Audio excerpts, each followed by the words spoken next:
Nous allons lancer maintenant la troisième table ronde, le marché de l'art français uni pour une première place européenne. Et pour ce faire, j'appelle Monsieur Valois, Monsieur de Bézère, Maître Giquelot, Maître Cornette de Saint-Cyr, Maître Elsa Gaudy-Bobo et, bien sûr, pour animer la table ronde, Monsieur Sylvain Alliot. Donc, bonsoir. Merci aussi MEV pour cette, et à Maître Osna, son président, pour cette invitation autour de cette table ronde donc, sur on va dire, les points forts du marché de l'art français, notamment par rapport à la concurrence internationale. Je vais peut-être présenter rapidement les intervenants pour les personnes qui ne les connaîtraient pas forcément. Donc, on va commencer par Elsa Gaudy-Bobo, qui donc, est commissaire-priseur à Chartres, tout à fait, qui...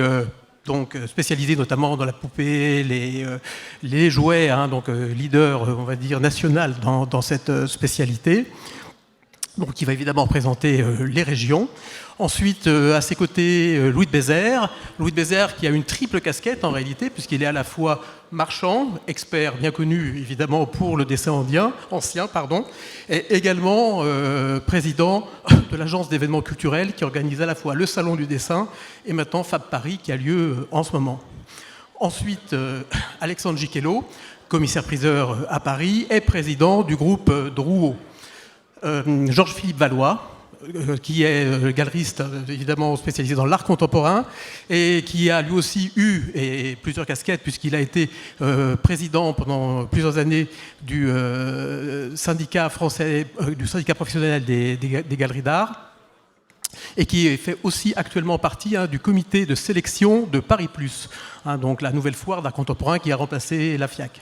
Et enfin Arnaud Cornette de Saint-Cyr, également commissaire-priseur, qui est président donc, de Bonhams, Cornette de Saint-Cyr, et qui va pouvoir témoigner notamment, évidemment, de la dimension un peu plus internationale de la profession.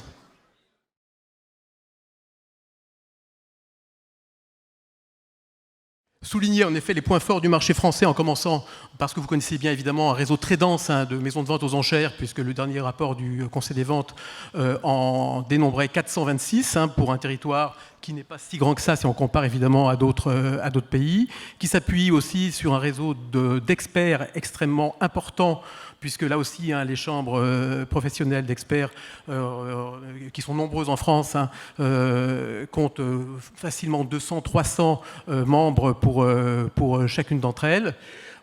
Toujours aussi un réseau d'antiquaires qui reste aussi là très, très présent, contrairement à d'autres pays où on voit s'éclaircir en effet les quartiers dédiés au marché de l'Antiquité. En France, à Paris bien sûr, on a encore des quartiers très marqués, très spécialisés, très actifs, notamment aussi dans tous les événements qu'ils organisent pour se mettre en avant. C'est aussi vrai en région. Des grandes villes comme Bordeaux, Rouen, Versailles ont des quartiers avec donc pas mal, encore beaucoup d'antiquaires.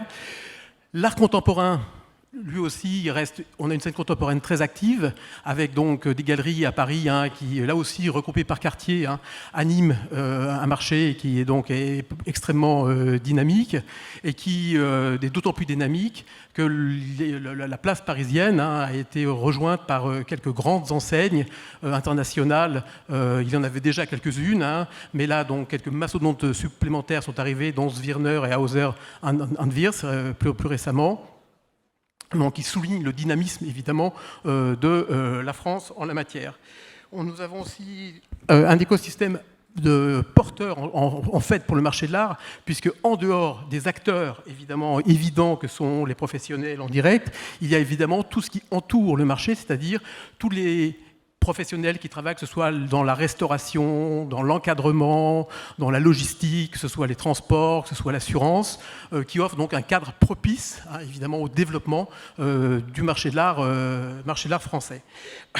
Des décorateurs, évidemment, qui sont eux aussi des moteurs importants, dans le sens où ils sont à la fois des prescripteurs de goût et aussi des acheteurs.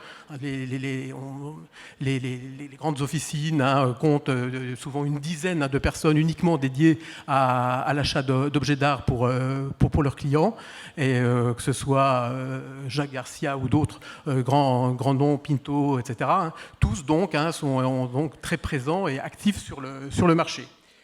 L'autre chose importante, c'est l'offre culturelle, évidemment, que la France offre en général. C'est-à-dire que quand un client, en effet, étranger vient en France, il est assuré de ne pas seulement aller sur une foire ou autre, mais évidemment de bénéficier, notamment de quelques dernières années à Paris, sur une offre qui était déjà importante. C'est rajouté l'Hôtel de la Marine, c'est rajouté donc la Pinot Collection, la Fondation Louis Vuitton, la Fondation Cartier qui va donc ouvrir rive droite dans l'ancien Louvre des Antiquaires, qui fait qu'on est sans doute une des places les plus actives au monde.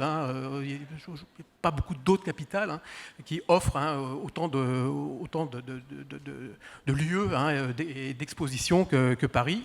Et c'est aussi vrai en province, puisque toutes les grandes capitales ont aussi des musées de premier plan extrêmement actifs. Là, je pense notamment sur le plan du marché au musée Fabre à Montpellier, par exemple, qui enrichit régulièrement ses collections sur le marché. Donc, un autre point. Enfin, la France et Paris, évidemment, est très bien placée sur le luxe, dans le domaine du luxe, c'est-à-dire c'est toute l'offre qui peut être offerte, qui entoure évidemment le marché de l'art, que ce soit l'hôtellerie, la gastronomie, la haute couture, qui viennent compléter cette attractivité du marché français. Alors, on a aussi la chance d'avoir un marché régulé, c'est-à-dire un marché sécurisé. On est sans doute le marché sur lequel les acheteurs et vendeurs ont le plus de protection. Donc, que ce soit pour les ventes aux enchères à travers, évidemment, la législation avec le futur conseil des maisons de vente qui veille à ça. Il y a aussi, évidemment, toutes les organisations professionnelles qui veillent aussi, évidemment, à la bonne tenue. Alors, ces organisations professionnelles, c'est évidemment le CIMEV, c'est évidemment aussi bien donc, le comité professionnel des galeries d'art, que le syndicat national des antiquaires, que tous les syndicats d'experts, il y en a de nombreux, qui donc veillent à donc, la régulation et l'autorégulation pour la sécurité du marché. Là aussi, juste pour les experts, quand vous prenez la Confédération européenne des experts, donc, qui est française, qui ne compte sur ses 6 membres qu'un membre étranger, qui est un syndicat belge. Pourquoi ? Parce qu'en réalité, il n'y a pas d'autres syndicats, notamment en Allemagne, en Italie ou ailleurs, ce qui veut dire qu'il n'y a pas du tout, en effet, à la fois le nombre de professionnels susceptibles donc, de nécessiter l'existence d'une organisation professionnelle, et en plus, donc, la nécessité de faire de l'autorégulation également. Donc une place historique, bien sûr, une histoire ancienne, parce qu'on peut remonter évidemment à Gersaint au XVIIIe siècle, qui est à la fois marchand, à la fois expert, et qui va importer en France le système hollandais des ventes aux enchères, et qui donc fait rentrer en fait la France dans la période moderne de son histoire du marché de l'art, et un pays qui reste un grenier important. Moi, ça fait 30 ans que je suis sur le marché de l'art. Il y a 30 ans, j'entendais dire que c'était déjà la fin et qu'on allait sans doute arriver à un épuisement de ce fameux grenier, et on trouve encore des Cimabue, on trouve encore des Lorenzetti, on trouve encore donc plein de trésors dans les greniers français. Une fiscalité attractive. Alors souvent on est pointé évidemment la France du doigt pour justement plutôt le contraire. Alors que là, entre donc les droits de succession, la TVA, on fait partie des bons élèves du marché mondial, avec aussi des pouvoirs publics qui, des épisodes récents l'ont montré, sont soucieux justement de maintenir cette compétitivité au rayon international. Nous sommes aussi évidemment au centre de l'Europe. On est entre les mondes latins et le monde germanique. On a donc la chance d'avoir cette double culture qui reste donc attrayante. Et enfin, ces messieurs, les Anglais, nous ont fait un beau cadeau, qui est le Brexit. Le Brexit qui a simplement disqualifié Londres de l'échiquier européen, et qui fait que maintenant, pour faire du commerce dans le marché de l'art en Europe, eh bien, la place d'élection, c'est la France. hein. Donc on a vu arriver, j'ai déjà cité les quelques galeries d'art contemporain qui ont élu Paris comme nouveau lieu donc, de diffusion. On peut citer aussi dans le domaine classique un Fabrizio Moretti, un marchand de tableaux donc, qui ne jurait a priori plutôt par Monte-Carlo et Londres, et qui là vient d'ouvrir également à Paris. Benjamin Proust également, un marchand français qui est installé à Londres, qui s'installe à Paris. Donc tout ça montre qu'on va dans le bon sens. Donc pour commencer, on va peut-être donner la parole à Georges-Philippe Valois sur justement, on soulignait hein, tout à l'heure sa présence au sein du comité de sélection de Paris Plus, et justement donc l'arrivée de Paris Plus à Paris, donc Paris Plus, hein, qui est l'arrivée du mastodonte qui est Art Basel, qui remplace la FIAC. Est-ce que ça fait une vraie différence? Bon.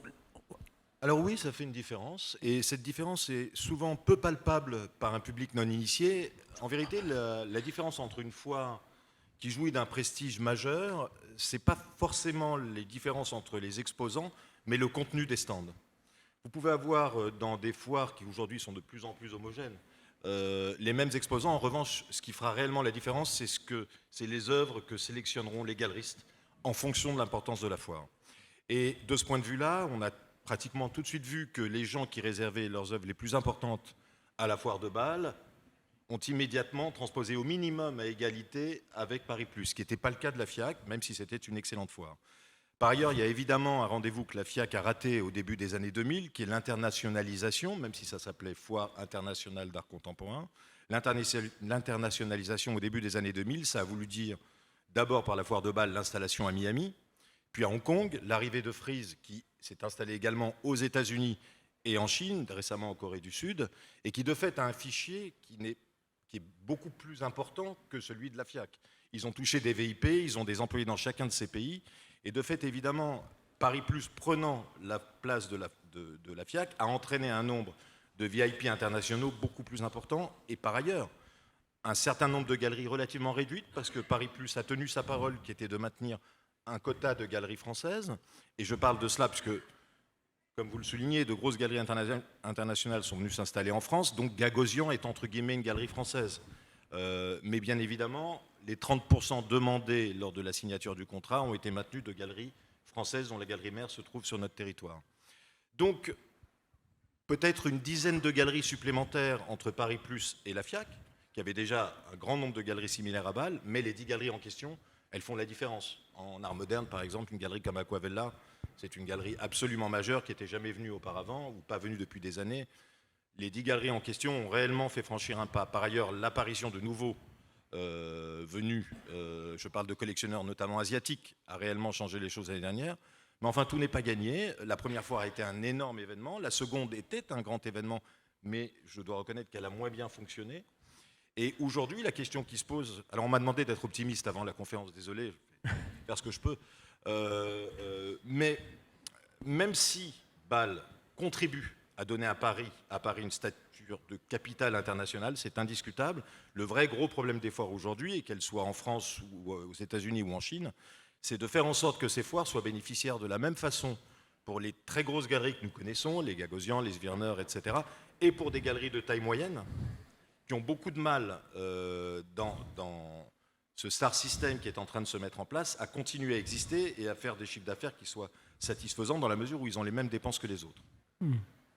Je voudrais juste revenir aussi sur la présence des grandes galeries internationales. C'est effectivement très important, mais on ne peut pas dire que ce soit essentiellement ou totalement, en tout cas, dû au Brexit. Il faut savoir qu'une grande galerie internationale aujourd'hui représente une centaine d'artistes. Quand on représente une centaine d'artistes et qu'on veut les garder, on a besoin d'ouvrir des galeries dans le monde entier afin d'être en mesure de produire un nombre suffisant d'expositions pour exposer chacun d'entre eux. Ce qui veut dire qu'une galerie comme Pace, à Hauser & Wirth ou autre, compte tenu du nombre d'artistes qu'ils représentent et compte tenu de la volonté de ceux-ci de montrer à Paris que réellement c'est une capitale majeure, ont besoin d'ouvrir des galeries dans le monde entier. Et aujourd'hui, avec le développement d'Internet, de toute façon, ce qui est important, c'est le stock, de pouvoir disposer d'œuvres et surtout de ne plus donner, entre guillemets, à d'autres galeries une exclusivité nationale. Ce qui veut dire, en gros, pour être très bref, une galerie qui a des artistes qui valent très cher est obligée de donner une commission de 30% à une galerie nationale à qui elle délègue une exposition. Évidemment, c'est une chose qui n'est plus rentable aujourd'hui et c'est une des raisons pour lesquelles les grandes galeries veulent tous dorénavant s'installer dans les capitales névralgiques dont Paris fait partie. Voilà. D'accord. Et est-ce qu'on assiste à une porosité des publics? C'est-à-dire, est-ce que les publics qui viennent donc, chez Gagosian vont dans les autres galeries ou au moment de Paris Plus? Est-ce qu'ils veulent... Alors, c'est la vraie question de savoir si ces galeries ont un public captif ou pas. Alors, l'archétype, c'est évidemment Gagosian qui s'installe au Bourget, à côté de l'endroit où atterrissent ses collectionneurs. Ça limite les frais de voyage. Je pense que ces galeries ont un haut degré d'attractivité sur leurs clients, mais je pense qu'on ne peut pas nier que c'est une chance pour Paris. C'est-à-dire que quoi qu'il arrive, quand vous faites Paris Plus, pour une fois, vous êtes sur le même trottoir que des galeries extrêmement importantes. C'est le modèle des foires. C'est un peu nos ventes publiques à nous, si vous voulez. Il y a une question d'immédiateté, de motivation, et qui évidemment et qui joue pour des galeries de toute taille. Même si effectivement on note que malheureusement beaucoup de très grands collectionneurs s'arrêtent au premier carré, d'où l'importance des emplacements géographiques. Jamais personne ne pourra se plaindre de l'arrivée de ces grosses galeries en France et d'être présent à leur côté dans les grandes foires. Et la sectorisation par quartier reste donc quelque chose d'important. C'est-à-dire la sectorisation par quartier, c'est-à-dire Marais, Oui, enfin, la circulation dans le Marais, elle est un petit peu complexe aujourd'hui. Oui. Et d'ailleurs, je pense que c'est l'une des raisons pour lesquelles un grand nombre de galeries ont commencé à bouger vers l'avenue Matignon. Rue de Seine, on est relativement épargné, mais disons que, grosso modo, un collectionneur ou un conservateur de musée qui vient 3 jours à Paris, d'abord aujourd'hui, il n'a que l'embarras du choix en termes de galeries. Et évidemment, il va aller dans les 3 ou 4 quartiers qui comptent, et il va essayer d'aller jusqu'à Belleville, évidemment, parce que c'est aussi un quartier où on trouve des jeunes galeries. Mais aujourd'hui, on note bien que les 2 quartiers où les grandes galeries vont s'installer sont essentiellement le 8e arrondissement, et dans une bien moindre mesure, à mon avis, à cause des problèmes de circulation dans le Marais. Et évidemment que ça apporte quelque chose aux galeries qui sont alentours. Cela dit, j'ai vu la très belle galerie qu'a ouverte David Zwirner à l'endroit où se trouvait Yvon Lambert avant, et je ne suis pas certain, pour lui avoir posé la question, que Renaud Xipas, qui est juste à côté, en bénéficie véritablement. D'accord. Merci.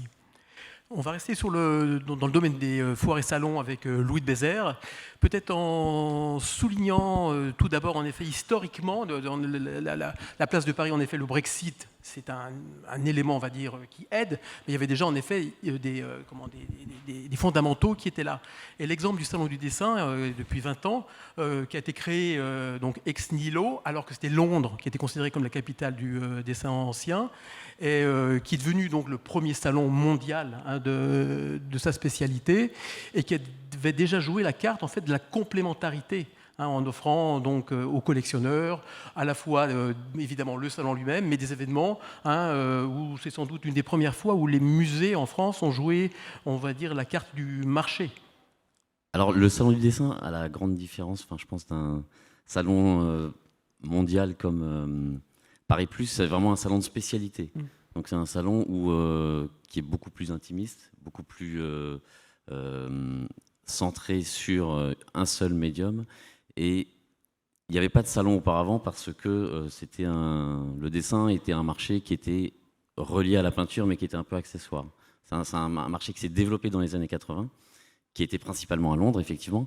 Et à la fin des années 80, il y a un groupe de marchands parisiens qui s'est réuni et qui a dit pourquoi est-ce qu'on ne s'unirait pas et on va faire une exposition, on va tous exposer au même endroit. Et c'était le premier salon du dessin, donc c'était en 91. À l'époque, ils étaient 10.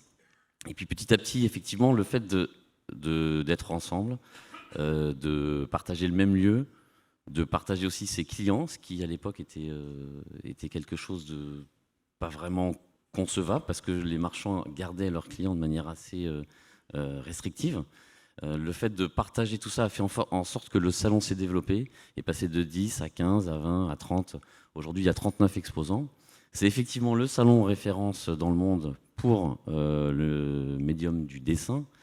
Et cet agrandissement progressif a aussi pu se faire parce que la place de Paris a offert aux marchands qui venaient y exposer beaucoup d'éléments qui ont participé à ce succès. Il y avait d'abord le fait qu'il y avait pas mal de marchands présents à Paris, le fait qu'il y avait vraiment pas mal de collectionneurs aussi qui étaient parisiens, le fait que assez rapidement Ils ont réussi à mettre en place des relations de construction avec les musées, ce qui auparavant était plutôt conflictuel, des vraies relations de construction.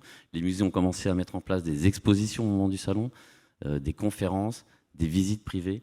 Donc tous ces événements ont fait que ça fait venir plus de clients internationaux.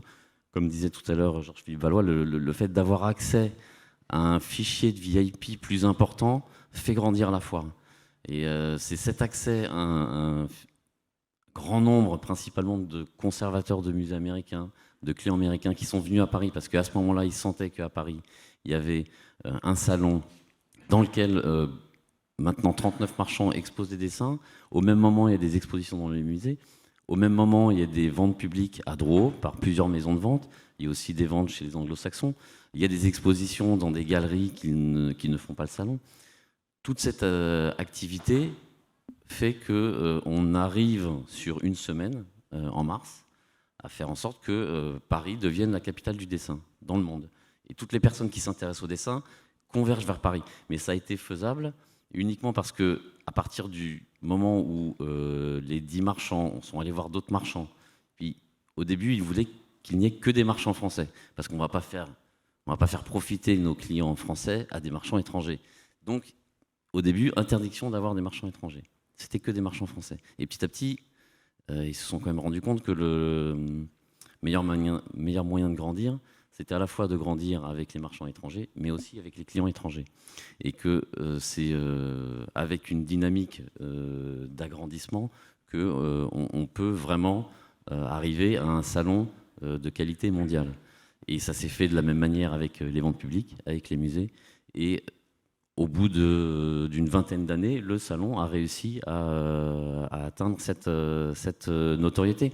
Et aujourd'hui, c'est une réussite qui fait que à Paris, vous avez non seulement un nombre important de marchands de dessin qui sont parmi les plus importants du monde, mais vous avez aussi les meilleurs encadreurs, vous avez aussi les meilleurs restaurateurs, vous avez aussi beaucoup de ventes publiques de dessins.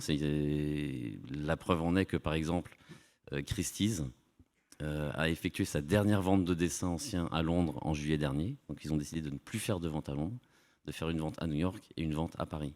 Donc il y a quand même... c'est le ruissellement positif, on va dire, qui fait qu'à partir d'un événement qui fonctionne, c'est tout un écosystème qui en profite, que ce soit des gens qui travaillent autour, des gens qui font la même chose mais différemment. Et donc arriver à réunir toutes les forces constructives d'un marché fait que tout le marché en profite.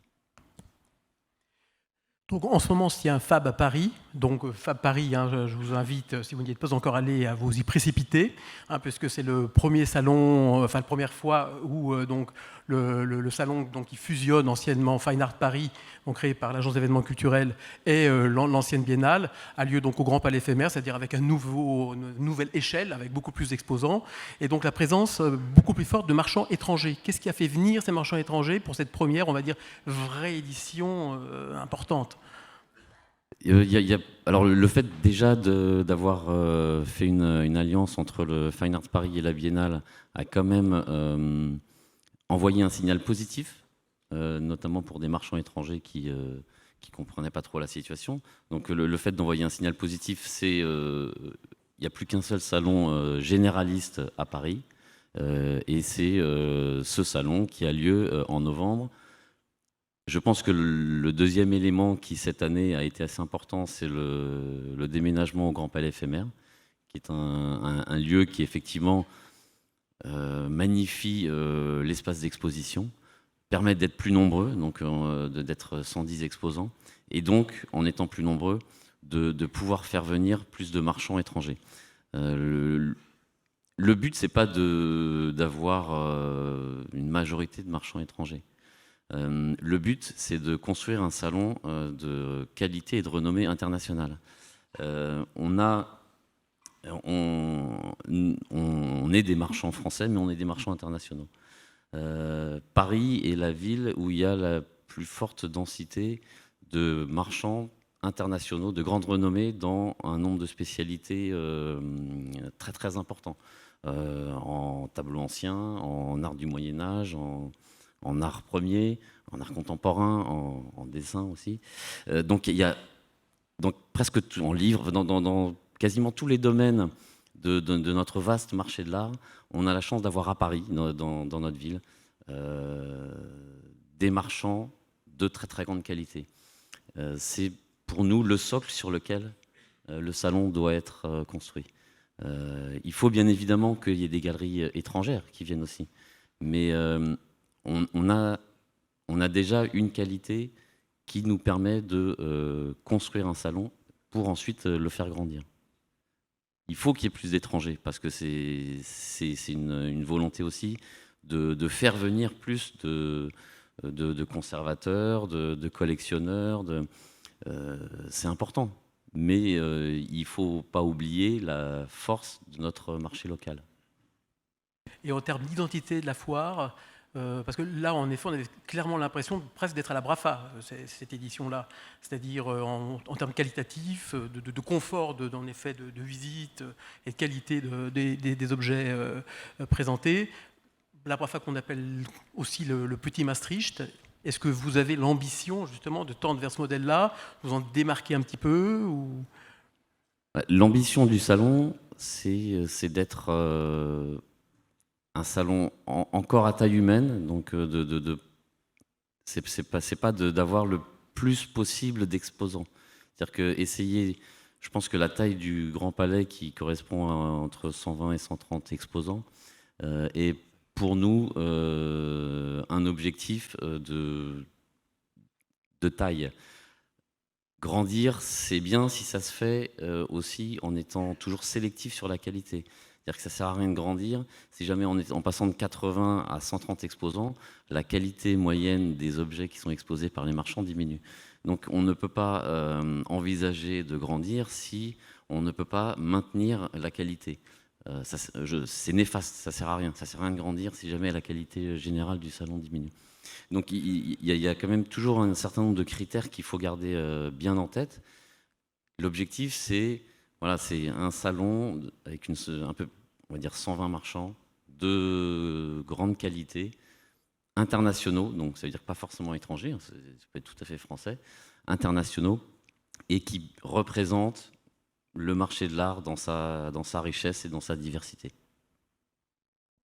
Donc, encore une question vous concernant, là en vous demandant de changer de casquette pour le coup et de prendre celle d'expert. Et pour donc le marché français, quels sont les avantages du marché français en termes justement d'expertise vers les ventes publiques On a en France un système qui est très très spécifique. Je pense qu'on est le seul pays qui fonctionne de cette manière. C'est que les commissaires-priseurs s'appuient sur des experts qui sont extérieurs et indépendants. Dans la plupart des autres pays européens ou dans le monde, les maisons de vente fonctionnent avec des experts salariés. L'avantage du système français, donc de fonctionner avec des experts qui sont extérieurs, c'est qu'ils ont accès via ces experts-là à tout un réseau de collectionneurs, de conservateurs qui est plus large que si jamais la personne est liée à sa maison. On a cette manière de fonctionner que les étrangers parfois ne comprennent pas tout le temps, mais qui pour moi est un vrai atout, parce que justement ça permet à des commissaires-priseurs à Paris et aussi en province, quand ils trouvent un tableau ancien qui peut être un primitif et dont il ne peut pas savoir de qui il est, puisque c'est extrêmement spécialisé. Déjà, c'est de la peinture ancienne, mais dans la peinture ancienne, c'est un primitif, donc c'est encore plus c'est une spécialité dans la spécialité. À travers un expert indépendant, il peut avoir accès à une attribution à Cimabue. Et le tableau primitif passe du statut d'un tableau ancien à un tableau mythique. On a cette chance en France d'avoir encore énormément d'œuvres qui sont disséminées aux quatre coins du pays. On le voit régulièrement dans la Gazette quand il y a des résultats sur des œuvres qui sortent. Ça peut être je sais pas, à Pau, à Lyon, à Lorient ou même à Senlis. Ces tableaux, ces dessins, ces sculptures, ce mobilier, ou ces masques africains parfois, quand ils sortent, ils peuvent devenir des objets qui sont vus par le monde entier grâce à la fois, il y a le commissaire-priseur qui s'aide d'un expert et qui, à travers la communication, arrive à toucher les acheteurs dans le monde entier. Donc c'est un système unique, mais qui a prouvé, je pense, à travers les multiples records du monde réalisés aux quatre coins de la France, qu'il est, il est efficace et qu'il est très très bénéfique à la fois aux vendeurs, aux commissaires-priseurs, à l'expert et aux acheteurs aussi, qui ont accès à des œuvres que sinon ils ne connaîtraient pas. Merci Louis Désert. Alexandre Gicquelot, donc président du groupe Drouot, donc sur cette thématique aussi de tous unis pour donc une première place européenne en France. Vous avez récemment soutenu dans l'affaire de la TVA à l'importation, qui allait principalement donc toucher les marchands. Vous avez donc soutenu donc, auprès des pouvoirs publics la sauvegarde du taux réduit de TVA, alors qui ne concernait pas vraiment les ventes aux enchères. Est-ce que vous pouvez nous expliquer pourquoi vous avez donc tenu à cette initiative? Je crois qu'on a vécu un moment pratiquement historique. On était tous témoins de ce moment où, alors que, effectivement, les marchands, les commissaires-priseurs, les experts, les galeries d'art peuvent avoir des intérêts très légèrement différents en la matière, nous avons su dépasser nos intérêts individuels court-termistes pour, d'une seule voix, pouvoir prendre position. Et je dois, au passage, d'ailleurs, remercier et apprécier à sa juste valeur la qualité de l'écoute qui nous a été accordée par les pouvoirs publics, donc le ministère à la fois de la Culture et des Finances, et la qualité de la réponse également qui nous a été apportée.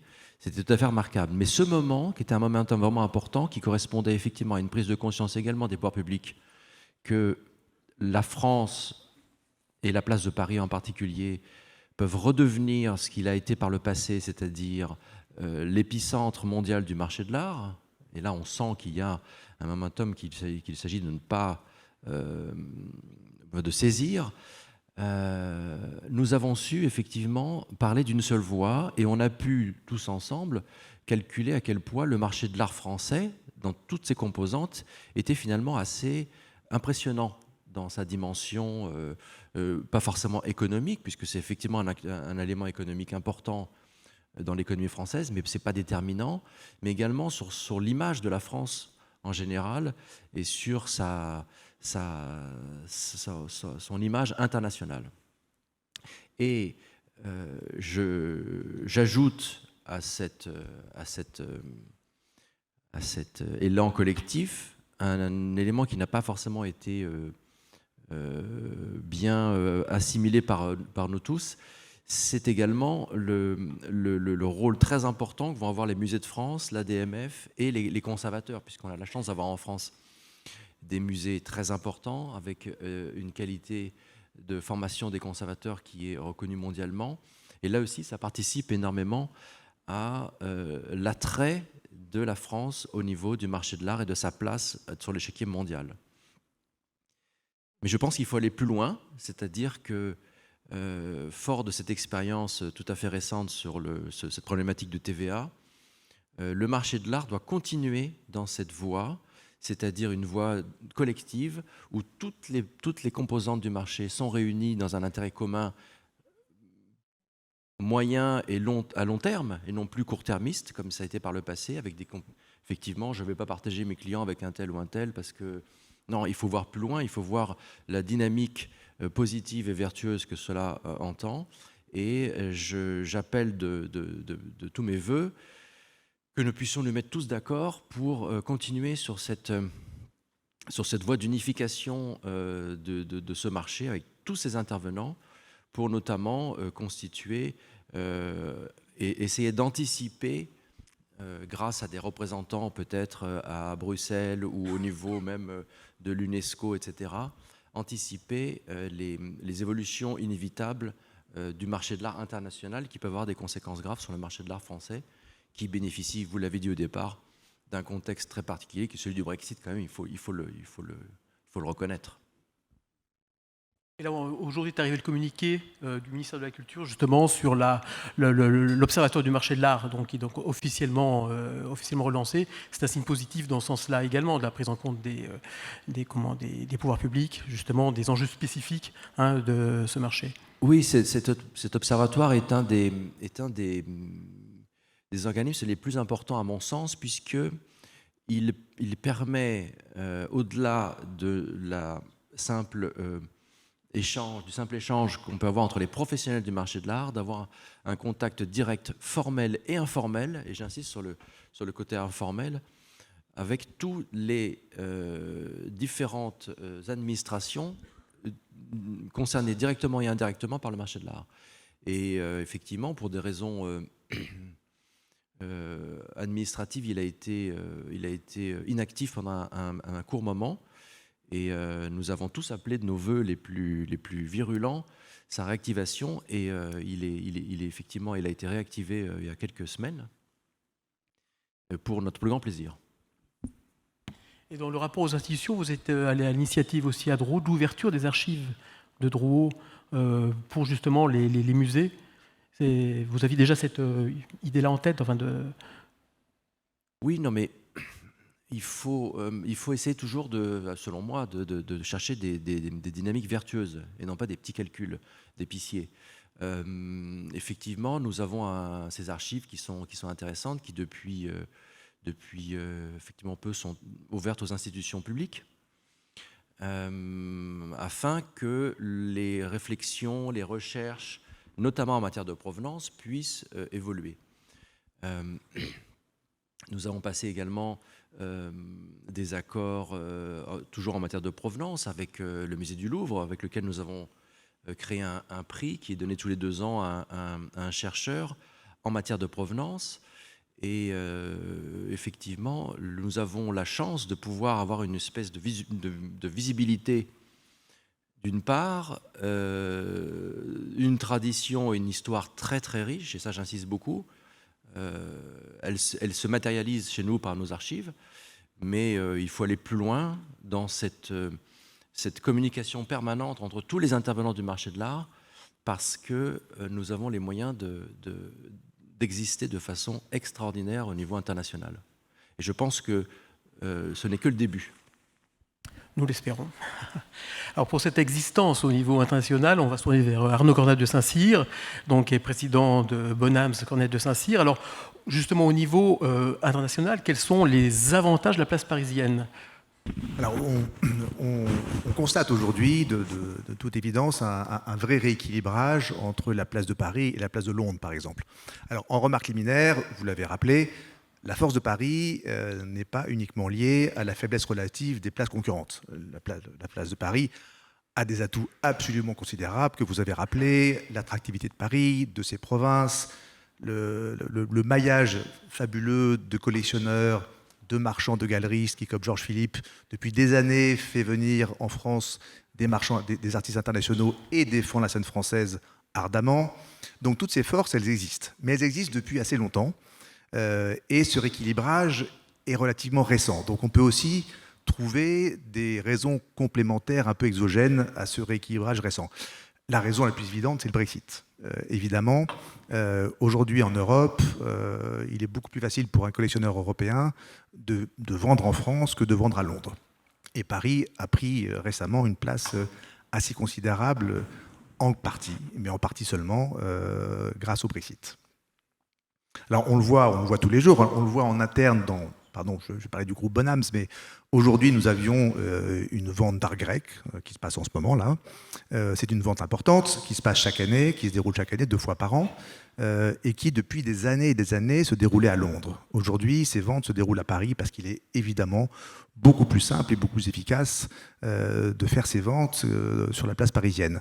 Pareil pour les ventes surréalistes, pareil pour pas mal de ventes thématiques qui était avant à Londres et qui maintenant se déroule à Paris. Mais même chez certains de nos confrères, on n'est pas là juste pour parler de nous, nos confrères d'Arcurial en octobre ont fait une très très belle vente de collectionneurs avec lesquels on a aussi travaillé, qui sont à la fois suisses et anglais, qui sont basés en Suisse et en Angleterre, qui avaient une très jolie collection, qu'ils ont choisi de vendre à Paris. Pendant Paris Plus, la vente a été un succès absolument considérable, et c'est d'autant plus rassurant que dans cette collection, il y avait des choses merveilleuses d'art classique, de mobilier, d'art classique moderne, mais aussi des choses assez pointues, des artistes assez vraiment contemporains, un peu cutting edge comme on dit, qui historiquement étaient moins la force de la place parisienne et qui se sont vendus au moins aussi bien qu'ils se seraient vendus ailleurs. Donc on voit vraiment qu'aujourd'hui, Paris est sur la carte, et pour les collectionneurs internationaux, vendre à Paris est une option à parité avec une vente à Londres, une vente à New York ou une vente à Hong Kong. Et ça, c'est quand même une grande force pour Paris. Et donc, justement, cet rééquilibrage, c'est vraiment récent, c'est-à-dire Il s'est accéléré. Alors, on le voit depuis longtemps, parce que ça fait des années, comme Georges-Philippe l'a rappelé, et comme vous l'avez dit, que les grandes galeries internationales s'installent à Paris, les maisons de vente internationales ont grossi à Paris, les maisons de vente plus franco-françaises ont aussi une croissance très importante. D'ailleurs, c'est ce qui fait aussi la force du modèle parisien, c'est cette coexistence entre des maisons internationales et des maisons françaises, et les collectionneurs auront toujours le choix, et c'est un atout pour Paris, entre ce réseau international et cette relation plus personnelle, plus intime, qui est également extrêmement précieuse. Ça a été mon quotidien pendant 30 ans, donc je sais ce que c'est, avec des commissaires-priseurs, cette relation intuitive avec des commissaires-priseurs qui est peut-être un peu plus diluée dans les grands groupes. Donc le fait qu'il y ait ces deux offres de maisons de vente, à la fois les maisons de vente dites internationales et les maisons de vente historiquement plus françaises, c'est aussi un atout formidable pour la place de Paris. On évoquait tout à l'heure la question des experts. Vous vous appuyez aussi bien sur des spécialistes que des experts? Absolument. Alors, on a pris le parti, dans la nouvelle structure Bonhams Cornette à Paris, d'avoir ce modèle un peu hybride, de façon un peu opportuniste, et pour des raisons simples, c'est que c'est un modèle efficace. Donc, nous avons chez Bonhams des spécialistes maison pour beaucoup de domaines, mais dans des domaines particuliers qui nécessitent des expertises vraiment pointues, comme le dessin ancien par exemple, nous faisons appel à des experts extérieurs. Donc ce modèle, il est encore une fois, ces deux modèles sont extrêmement complémentaires, ça fait la richesse de la place parisienne, et dans la maison Bonhams, on est vraiment à la recherche des solutions les plus efficaces, les plus intelligentes pour chaque situation. Et par exemple, pour la vente de la collection Delon qu'on a faite en juin, on a pris un consultant extérieur pour les dessins anciens, parce qu'effectivement, c'était sur des domaines, comme le disait Louis, des domaines extrêmement pointus. Il faut vraiment une connaissance extrêmement précise pour faire l'attribution juste et pouvoir l'étayer. Donc, on s'est appuyé sur un sachant, considérant qu'on n'avait pas les ressources assez compétentes en interne. Et ça c'est un modèle qui nous convient parfaitement. Ce modèle hybride, je pense, est aussi la force du modèle français. Merci bien. Donc Elsa Gaudy-Bobo, donc vous représentez les régions. Donc pour vous, vu de Chartres, quels sont les avantages de la place donc française, et est-ce que justement aussi, quels sont les avantages d'être en région? Alors déjà, merci de m'avoir choisi comme ambassadrice des régions, enfin des territoires. Grosse mission, j'espère que personne ne m'en voudra. Déjà, on va partir d'un constat, la France est un petit pays, donc Paris, territoire, je pense qu'on peut en plus y arriver assez facilement avec le train, en voiture ou en avion, donc c'est quand même on va dire des limites géographiques qui sont plus ou moins absentes. On a la chance de vivre dans un pays qui est un grenier, toujours nous faisant découvrir toujours de nouveaux trésors, que ce soit à Paris comme en région. Je pense que la Gazette le montre bien cette semaine. Enfin, en région comme à Paris, les pages de publicité sont absolument incroyables, ce qui est quand même bon signe.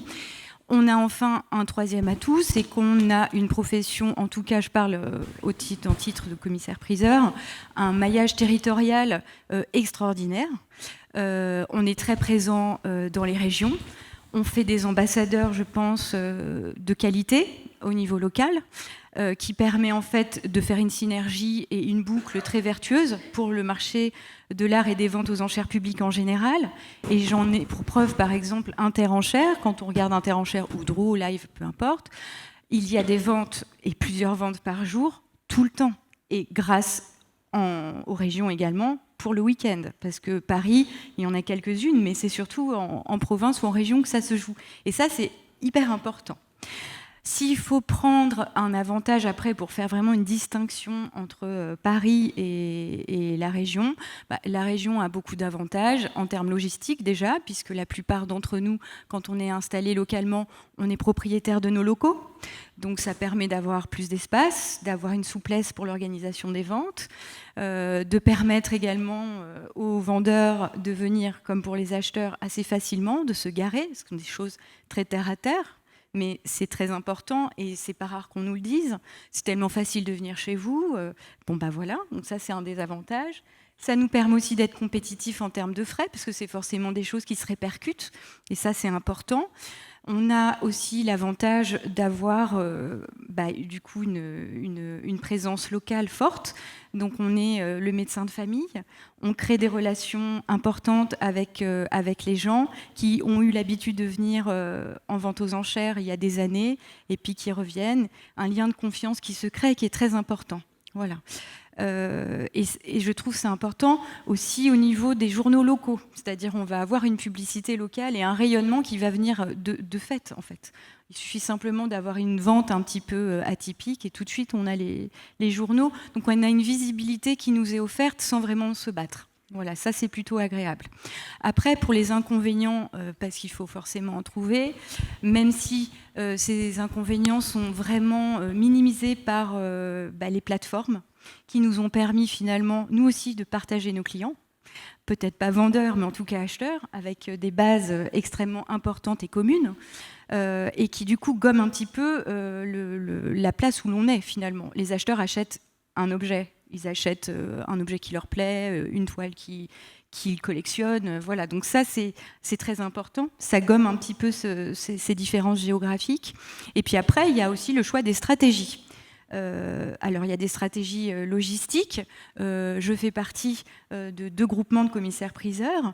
Ivoire, qui existe depuis, donc Ivoire France, qui existe depuis 2002 et qui regroupe 12 maisons de vente en France, qui nous a permis déjà de nous unir autour d'une charte de qualité. Enfin voilà, on a les mêmes objectifs.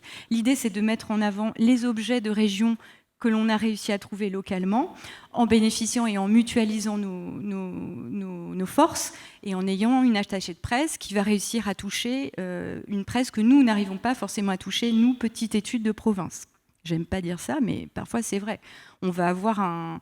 Bon, évidemment, si je sors un Cimabue, j'ai besoin de rien, bien sûr. Mais pour certaines choses qui sont peut-être un peu plus pointues, on va avoir cette force-là. Donc, on mutualise des coûts. On a réussi à faire aussi une journée, en plus des journées marteaux, qui sont un succès pour tous. On a surfé sur cette vague et on a créé en fait la journée nationale de l'expertise qui nous permet de communiquer aussi sur cette journée-là qui est mise en commun dans toutes les régions, ce qui fait que le groupe Ivoire, au travers d'une communication commune, va du coup avoir une présence et montrer que oui, il y a un maillage territorial important, on est là, on est à votre écoute et ça c'est important. Et la troisième chose qui est importante aussi, c'est qu'on a fait ce qu'on appelle le Tour d'Ivoire, qui sort tous les ans et qui nous permet de communiquer les très beaux résultats, et ça de manière totalement pas anonyme, mais sous le nom Ivoire France, c'est-à-dire qu'on a choisi de ne pas dire où c'est vendu. C'est simplement faire bénéficier à toutes de cette publicité-là qu'on peut donner aux notaires avec lesquels on travaille, les très bons clients. Et ça, c'est important.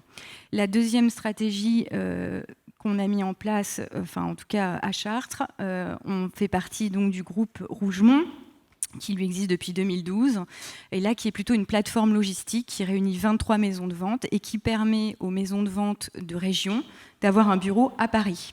Ce bureau à Paris nous permet en fait de livrer des lots pour la clientèle qui souhaite les récupérer à Paris, puisque notamment dans le cadre des foires, des salons, c'est beaucoup plus simple d'aller les chercher à cet endroit-là. Mais ça nous permet aussi d'avoir une clientèle vendeuse et de déposer qui nous déposent en fait des lots à Paris. Ça nous permet aussi d'être présents vraiment localement à Paris pour des inventaires ou enfin des petites journées d'expertise ou d'exposer des lots qui sont d'importance et qui nous permettent aussi de bénéficier de la visibilité parisienne. Et puis après, la dernière stratégie, mais ça, elle est propre à chaque étude et je pense que tout le monde l'a bien compris. Et là, pour le coup, je parle, mais j'y crois très sincèrement, ce sont les spécialisations. C'est-à-dire, en fait, on gomme complètement la géographie. En fait, on nous connaît non pas parce qu'on est à Chartres ou à Paris ou à Rennes, on nous connaît parce qu'on vend ce type de choses. Et c'est le choix qu'ont fait mes cédants, donc Jean-Pierre Lelièvre qui est en salle, Pascal Mèche également et Alain Paris, qui avaient fait le choix de spécialiser les ventes. Donc on parlait des jouets et des poupées, mais il n'y a pas que ça. Il y a tout ce qui est appareil photo, pré-cinéma, il y a les motos maintenant, il va y avoir tout ce qui est autour du train, qui est un domaine particulier, mais du coup qu'on a enrichi, et avec Caroline, lorsqu'on a repris l'étude de Chartres, on avait à cœur de garder ces spécialités-là parce qu'on se rendait bien compte que ça donnait à Chartres un rayonnement national, mais international. C'est-à-dire on existe évidemment par le jouet, ça c'est sûr, et quand il y a des jouets à vendre, les gens passent chez nous, évidemment. Même certains confrères nous demandent de faire des expertises. Et bon, ça, c'est intellectuellement très intéressant, mais c'est aussi une stratégie, en fait, pour rayonner, en fait, avoir gommé le fait qu'on soit en province ou à Paris. Voilà. Mais je pense que toutes les études de province s'en sortent extrêmement bien. Je le vois quand je regarde, parce qu'évidemment, on va tous voir les ventes qui se passent à côté de chez nous et pas que. Et c'est magnifique, c'est vraiment beau. Je trouve que le marché français se défend très bien. Et Drouot offre la possibilité maintenant à des opérateurs donc, extérieurs de pouvoir vendre justement dans ces murs. Est-ce que vous auriez, vous, l'envie, la possibilité ou l'opportunité? Qu'est-ce qui vous pousserait éventuellement à... Alors, très bonne question. Merci déjà à Drouot d'ouvrir cette possibilité-là, parce que ça aussi, c'est quand même important. On est tous dans le même bateau, on soutient tous un marché. Je pense que si je devais faire une vente à Drouot, ça serait plus à la demande d'un vendeur. Ça ne serait pas forcément une stratégie pour mes acheteurs. À vrai dire, c'est plus intéressant pour moi financièrement de la faire à Chartres. En revanche, il est évident que pour certains vendeurs, Paris, c'est la place. Ça, c'est vrai. Et il arrivait régulièrement à des études qui souhaitaient vendre à Drouot pour faire plaisir aux vendeurs et pour sortir des dossiers, du coup faire en fait un partenariat avec une maison de vente parisienne pour sortir le dossier. Maintenant, il est possible pour une maison en région de demander à faire une vente à Drouot, absolument. Ça ne m'est pas encore arrivé, mais pourquoi pas? Pourquoi pas? Si les Parisiens veulent faire une vente à Chartres, par contre, je leur dis non. Vous parliez en effet des plateformes internet, donc Drouot.com, Interenchères, qui en effet sont aussi une force pour la France d'avoir ces deux grandes plateformes. Côté marchand, par contre, il n'y a aucune plateforme comme ça qui existe, qui fédère les marchands, c'est-à-dire la visibilité Internet, aussi bien des antiquaires et des galeries, est en fait beaucoup plus faible que celle d'une maison de vente. Est-ce que, quand vous étiez au sein du CPGA, il y a eu une réflexion justement sur cette visibilité Internet, sur la possibilité d'une plateforme commune, ou c'est trop... Il faudra en parler à notre présidente, Marion Papillon, mais le comité des galeries d'art présente l'ensemble des galeries. Il offre une vision, l'ensemble des galeries adhérentes au comité des galeries d'art, évidemment. Il offre une vision claire, facile d'accès à l'ensemble des adhérents. Il montre ce qu'est leur programmation. Alors évidemment, le problème, c'est que les galeries, peut-être les commissaires-priseurs aussi, restent très individualistes. Ils ne remplissent pas forcément les informations telles qu'ils devraient le faire.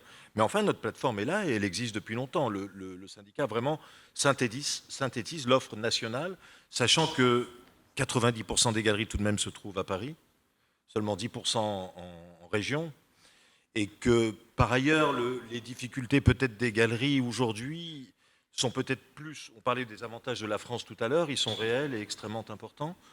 Il reste encore beaucoup de travail tout de même pour ce qui est de la scène française et son adéquation avec le marché.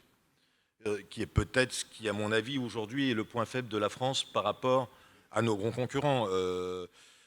Évidemment, cette chose-là, elle affecte aussi bien les galeristes, les jeunes galeristes, que les commissaires-priseurs qui feront un jour leur second marché de ces choses-là, puisqu'ils vont puiser essentiellement dans leur pays. Il est clair qu'en Angleterre, aux États-Unis et en Chine, par exemple, un galeriste a la possibilité, en partie grâce à cette synergie entre les ventes publiques et les galeristes, qui aboutit parfois à une financiarisation très abusive, mais tout de même, qui offre des possibilités de grandir beaucoup plus rapides que nous n'en avons en France. Et je parle de synergie, il va de soi que les musées doivent se mêler de cela également. C'est-à-dire que cette scène française doit être soutenue par un groupement. Et tu parlais à juste titre de la nécessité de se réunir et de travailler ensemble. Je pense que la scène artistique nationale a vraiment besoin de cela aujourd'hui. Et cela, encore une fois, fera grandir aussi bien les galeristes que les commissaires-priseurs et même que les musées, puisque l'attraction a été aussi une des grandes forces de la France. Tu parlais à juste titre de la capitale internationale. Vous parliez tous d'ailleurs de la capitale internationale que Paris était dans les années 20, bien évidemment. Mais quand les artistes viennent s'installer en France et qu'ils meurent en France, il y a après des dations, des donations. Or, la richesse du centre Georges Pompidou, aujourd'hui, elle est à 80%. Faite par des donations ou des dations de gens qui sont morts ou meurent actuellement, les pauvres, bon, mais n'empêche qu'ils nous enrichissent. Et ils nous enrichissent parce qu'il y a une attractivité très forte. Pour qu'un artiste veuille venir dans notre pays, il faut le gâter, il faut s'occuper de lui, il faut lui offrir des potentialités. Et c'est peut-être aujourd'hui ce qui manque un tout petit peu, je pense, à notre pays, ce sur quoi on doit travailler de concert. Je me suis totalement sorti de votre question, désolé. Non. La question des... Sur la question des ventes numériques, il y a une énorme différence sur la manière dont fonctionne le marché entre le marché des ventes publiques et le marché des ventes privées. Il y a eu au moment du Covid des essais pendant les salons sur des viewing rooms ou des salons online. Tout le monde a dit maintenant les salons physiques ça n'existera plus, on fera plus que des salons online, on vendra que des photos. Ça marche pas. Le marché de vente de gré à gré ne marche pas avec le numérique. Ça marche pas. Le marché des ventes publiques marche très bien avec le numérique. C'est un fait. C'est deux évolutions qui sont différentes, mais qu'on ne peut pas rapprocher. Je pense que Interenchères et Drouot Live sont des sites qui sont très bons, très efficaces, et vus par... moi, j'ai beaucoup de clients à l'étranger qui les regardent régulièrement. Ce sont des sites qui fonctionnent à plein régime. Il n'existe pas l'équivalent pour des marchands pour les ventes de gré à gré. Ça ne fonctionne pas. Et ne me demandez pas pourquoi, c'est comme ça. Et Alexandre, aussi, la volonté à Drouot d'augmenter les durées d'exposition qui sont passées de 1 jour à 2, c'était aussi un peu pour lutter contre justement cette dématérialisation, pour réinsister sur le caractère enfin, physique de l'objet d'art et de son appréhension. Alors il y a juste une petite chose au passage. Je crois qu'il est important aussi de travailler sur le rapport indispensable entre le public et le privé. Il y a traditionnellement une séparation franche et relativement imperméable entre les institutions publiques, les musées, les conservateurs, etc., et le privé.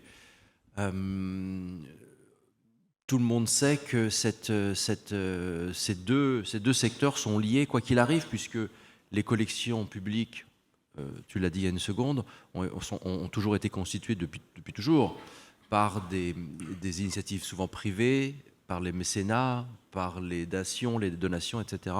Et ça, c'est quelque chose sur lequel on doit encore travailler et sur lequel, je dois dire, les choses évoluent plus ou moins. En revanche, on s'est posé, pour répondre à la question directement, évidemment, en vente publique également, on s'est posé la grande question, notamment au niveau à la période du confinement, de savoir si, on a eu aussi ces idées qui ont circulé, comme quoi les ventes allaient disparaître, puisque de toute façon, aujourd'hui, avec un clic et puis quelques bonnes photos et quelques bonnes descriptions et un système de vente publique réglementé, ce qui permet d'avoir de mauvaises surprises, les ventes allaient disparaître. Moi, je crois exactement le contraire, c'est-à-dire que c'est un outil qu'il faut utiliser pour ce qu'il est, un média extraordinaire qui nous permet d'avoir des acheteurs de Nouvelle-Zélande ou du Groenland sur des ventes d'objets même à 1 000 €. On voit ça tous les jours sur draw.com. Mais également le rapport physique, l'échange, le carrefour. Moi, mon idée principale pour l'hôtel Draw, et non pas au-delà du groupe, pour l'hôtel Draw, c'est vraiment de recréer un carrefour incontournable où tout le monde puisse rencontrer les marchands, les spécialistes, les acheteurs. Et c'est dans les échanges informels qu'on a généralement les meilleurs échanges. Donc, nous aussi, on a pu dématérialiser une grande partie des ventes les plus simples, qui ne nécessitent pas forcément d'engager beaucoup de frais pour des raisons de rentabilité. Mais en revanche, on s'est rendu compte que l'exposition, la vente physique, dans ce qu'elle a d'échange et de communication directe et de liens directs et humains avec les acheteurs, les vendeurs, les experts, tout le microcosme des ventes publiques et du marché de l'art en général, reste totalement indispensable. Je voulais, si vous me permettez, rebondir un petit peu sur ce que tu disais sur la nécessaire et impérieuse, pas défense, mais promotion de la scène française, ce qui est vraiment important. Pour ne pas que Paris devienne simplement une place de marché, mais reste un réel marché, avec un vrai vivier, un vrai maillage et un vrai terreau de collectionneurs qui se reproduit, qui se multiplie. Il est vraiment important que tous collectivement, on prenne ce combat à bras-le-corps et qu'on se mette tous à défendre cette scène française qui a été totalement occultée depuis de nombreuses années. Quand on pense que ce pauvre César a dû attendre 20 ans après sa mort pour avoir une rétrospective à Beaubourg, alors qu'un artiste comme Julian Schnabel a eu une exposition alors qu'il avait 25 ans ou 28 ans, c'est un petit peu indécent. Donc on a tous notre chemin à faire. Les pouvoirs publics, les musées sont évidemment des acteurs absolument nécessaires pour cette promotion, parce qu'il faut que les musées montrent nos artistes à d'autres musées dans le monde, parce que pour que les artistes rayonnent, il faut que d'autres marchés les voient. Mais on a aussi, nous, notre travail à faire, maison de vente, avec des ventes thématiques, avec la mise en avant d'artistes de la scène française, autant qu'on peut. Toi, tu le fais depuis des années, donc tu as été exemplaire à ce sujet. Mais c'est vraiment important, pas simplement parce que ce sont des Français, mais parce que Paris se nourrit aussi de ça.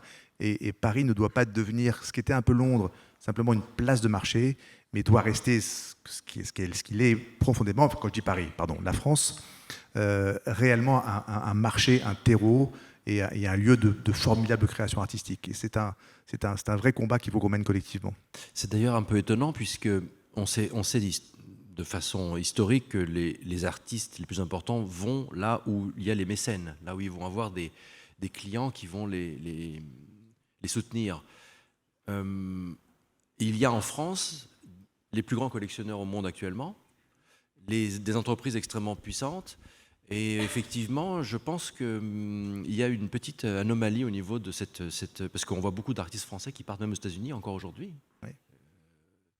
C'est assez étonnant, et il y a tout un travail effectivement et même peut-être un dialogue avec les pouvoirs publics d'ailleurs à ce niveau-là. C'est très important. Quand on voit que les encore une fois, sous ton contrôle, Georges Philippe, tu sais 1000 fois mieux que moi, mais que tous les nouveaux réalistes ont exposé dans les années 60 en même temps que tous les principaux artistes du pop art dans les grandes galeries américaines, en 62, en 63, en 64, et qu'après, il y a eu une telle différence de traitement entre ce mouvement français et le pop art, pareil pour la figuration narrative, pareil pour la figuration libre, qui est née en même temps que Kessaring et Basquiat. C'était le même moment, les mêmes raisons de création et le même élan. Et quand on voit aujourd'hui ce que sont les marchés de ces mouvements français et de ces mouvements américains, il y a une anomalie absolument colossale. Oui, d'ailleurs, je m'en souviens pas parce que j'étais pas né, mais quand Sidney Janis a fait sa première exposition où il rassemblait les pop et les nouveaux réalistes, il a appelé son expo The New Realists. Quand nous avons fait une expo au Centre Georges Pompidou, on a appelé ça les années pop. C'est pas, bien sûr que les années pop étaient un bon titre, mais tout de même, on n'aurait jamais appelé ça The New Realist en France. Et de ce point de vue-là, Arnaud, tu as raison. Il y a aussi autre chose, c'est que je reviens de New York où il y avait toutes les ventes publiques, c'est quelque chose hallucinant, cette quantité d'œuvres qui arrivent sur le marché, mais ce qui est aussi absolument incroyable, et encore une fois, je ne suis pas spécialement favorable, c'est la jeunesse des artistes que vous trouvez dans les ventes publiques. Ça ne peut se faire qu'avec l'assentiment des galeries qui les représentent. Quand vous avez une œuvre réalisée en 2022 ou 2021 qui se retrouve en vente publique et qui dépasse les 500 000, 800 000, 1 million de dollars, il y a forcément une adéquation là-dedans. Encore une fois, j'y suis pas favorable parce qu'il faut noter que ces artistes, très souvent, 3 ou 4 années plus tard, ont quasiment disparu. On a tout de même en France une façon de concevoir dans la longueur la carrière d'un artiste. Mais tout de même, il y a une place forte telle que, bien évidemment, un artiste français qui part aux États-Unis et qui décide de s'y installer 2 ans, pour peu qu'il soit un peu entreprenant, va gravir beaucoup plus d'échelons dans la société américaine, puisque les artistes sont aussi beaucoup plus considérés là-bas qu'ils ne le sont ici. Quand il s'installe aux États-Unis, il bénéficie d'un accès au Whitney Museum, qui est un musée de la scène américaine, ce que nous n'avons pas en France, si ce n'est au McVal à Vitry, mais c'est tout de même pas la même mesure. Et donc, de fait, les outils d'une ascension sont beaucoup plus développés. Et encore une fois, dans une relation musée, galeriste, marchand, commissaire-priseur, qui est beaucoup plus importante que celle que nous connaissons. Mais tout ça doit être pour nous un élément de combat, mais aussi d'optimisme, parce qu'il y a un formidable travail, il y a un formidable potentiel de remise à niveau de la scène française, et c'est aussi un des éléments extrêmement positifs de la scène française, qui est que tous les éléments sont maintenant en place pour que ce rattrapage se fasse. Les grandes galeries sont là, les musées sont conscients de ça, les maisons de vente y travaillent, donc il y a encore du travail, mais c'est un vrai relais de croissance important pour la place de Paris. Juste un dernier mot, il y a aussi une très grande différence, tu parlais à juste titre des conservateurs, on en parlait tous les deux d'ailleurs. Ça aussi c'est quelque chose de très différent aux États-Unis et en France. Vous allez voir un conservateur ou un directeur de musée américain, je ne dis pas qu'il soit supérieur en savoir, loin s'en faut, mais c'est un négociateur. Ces gens sont payés pour faire voyager les expos et les rentabiliser. Regardez combien d'expositions en France d'artistes importants que nous avons montrés, initiés par nos grands musées, ont pu voyager. Quasiment aucune. C'est même pas une préoccupation. Et ça aussi, c'est extrêmement important parce que César a attendu, comme tu le disais, une 20aine d'années pour avoir sa première expo au Centre Georges Pompidou. Je ne sais pas combien de temps il attendra pour la voir dans un autre musée, puisqu'elle a commencé et s'est arrêtée au Centre Georges Pompidou. Dans le même temps, on a reçu une expo Liechtenstein qui avait déjà voyagé dans 5 pays. Et il en va ainsi pour la plupart des grandes expositions initiées par des grandes institutions anglaises ou américaines, et malheureusement trop peu de la part d'institutions françaises. Ça aussi, c'est la création de postes, une volonté de diffusion qui malheureusement n'est pas encore ce qu'elle devrait être selon moi, malgré la qualité de nos conservateurs, encore une fois. Merci à vous. Est-ce que le public veut poser quelques questions ? Y a-t-il des questions ? J'aimerais savoir si certains d'entre vous peuvent évaluer l'effet Brexit en termes de chiffres, de progression de vente, de volume de chiffre d'affaires. L'effet Brexit ? Alors, pardon, si je commence. Nous, on le vérifie un peu au quotidien, parce qu'on a ce maillage un peu très européen, international mais très européen. On s'appuie sur un maillage de bureaux européens dans la plupart des pays. Et aujourd'hui, on voit très bien qu'un collectionneur italien, espagnol, allemand, qui veut vendre un objet ou sa collection, Londres est beaucoup moins une option et Paris devient une évidence. Donc ça, on le vérifie réellement au quotidien. Avec les retours de nos rep office dans différentes capitales européennes, on voit que l'offre de Londres est quasiment systématiquement disqualifiée à cause de tous les problèmes de douane, les coûts induits, et que Paris s'impose comme une évidence. En termes de chiffres, je n'ai pas de chiffres à vous donner, mais il y a un vrai rééquilibrage.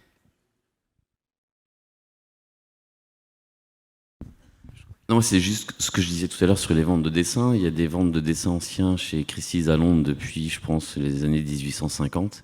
Et il n'y en aura plus à partir de 2024. Voilà, la 2023 était la dernière vente de dessins anciens à Londres, chez Christie's. Donc je ne peux pas le quantifier en termes de chiffres de vente, mais c'est révélateur d'un basculement d'une ville vers une autre. Et il y en aura une à Paris. Et le marché de l'art est un grand sentimental et l'impact psychologique a été très fort. Donc, je vous dis, c'est que le début, à mon avis. Je voulais revenir aussi sur la dernière séquence de cette table ronde passionnante sur la scène française, parce qu'effectivement, c'est quand même l'avenir de tout l'écosystème que vous avez très très bien décrit les uns et les autres. Du coup, est-ce que la faute, globalement, en revient quand même au musée public français ? Ou bien est-ce que c'est nos collectionneurs qui ont une vision très internationale ? Et si c'est nos collectionneurs qui ont une vision très internationale, est-ce que c'est parce que nos musées n'ont pas assez exposé nos propres artistes au bénéfice des artistes étrangers? Voilà, la poule et l'œuf, sachant qu'une nouvelle étude va être publiée dans pas longtemps qui montre que le problème n'est toujours pas réglé et perdure. Et ça, j'ai l'impression que ça fait quand même 10 ans qu'on en parle. C'est un problème extrêmement complexe. Les conservateurs ont bien sûr une part de responsabilité. Ils participent d'une façon extrêmement importante de la diffusion des artistes. Sans diffusion, impossible d'agrandir le faisceau de collectionneurs, les galeries n'y suffisent pas. Les galeristes elles-mêmes sont souvent timorées dans des grandes foires internationales, mais elles le sont, à la différence de leurs consoeurs étrangères, puisqu'elles ont moins de clients, puisqu'elles ont moins de diffusion. Cette absence de diffusion fait que, dans les foires internationales, fait que les commissaires dont c'est devenu, les commissaires d'exposition, pardonnez-moi, ou les conservateurs dont c'est devenu le principal lieu de visite, voient moins d'artistes de la scène française que de la scène internationale, et en sélectionnent moins pour les grandes biennales. Donc une diffusion qui est encore réduite. Enfin, le marché joue un rôle, bien entendu, puisque ces artistes valant un peu moins cher pour certains. Attention, il y a quand même des vraies réussites. Et puis il y a beaucoup d'artistes de scène étrangère qui ont disparu, encore une fois. Je ne veux pas jeter trop d'ombre sur notre marché, mais bien évidemment, quand vous êtes après au comité d'une grande foire, beaucoup de galeristes vont être tentés, pour être pris dans la grande foire, de montrer leurs artistes les plus internationaux.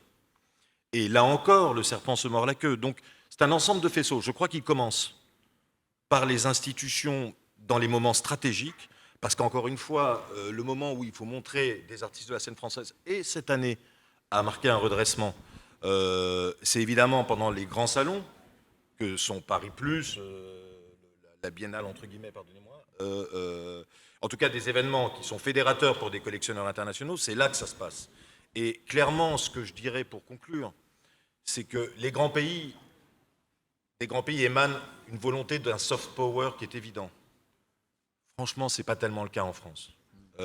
Et ça, c'est un vrai souci. On voit bien les forces qui sont à l'œuvre dans le marché, on voit bien de quelle façon les intérêts internationaux agissent à l'exportation, sur le marché. On voit bien qu'il y a des gens qui, en quelque sorte, ont pensé qu'il s'agissait là d'un enjeu, et d'autres qui pensent que par le statut qui est le nôtre, car la France est un immense pays culturel et avec une tradition très forte, il n'empêche que peut-être à cause de cela, on n'est pas aujourd'hui aussi actif que d'autres pays, voire certaines communautés. Moi, je continue à penser que le fait que Paris prenne une place aussi importante et continue à croître et continue à asseoir sa position dominante en Europe, ce qui est un fait indiscutable, ça va forcément rejaillir sur la scène française et sur les artistes.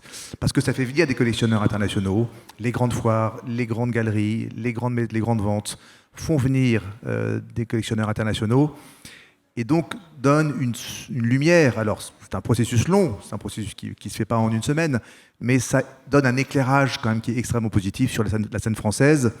Et moi, je fais réellement le pari que cette place prépondérante que Paris conquiert et conquiert de plus en plus et chaque jour aura un effet bénéfique sur la scène française. Et encore une fois, il y a un tel rattrapage que ça doit être pour nous une source d'optimisme et non pas de désespoir. Puis il y a une inertie économique et historique très forte. Donc l'état du marché français aujourd'hui, enfin de la scène française aujourd'hui n'est pas la conséquence d'une politique d'il y a 3-4 ans, mais il faut remonter pratiquement aux années 60. Donc, faut laisser un peu de temps, je pense, effectivement. Mais moi, je suis assez optimiste sur l'évolution de cette scène. Bon, ben, je vais être optimiste aussi.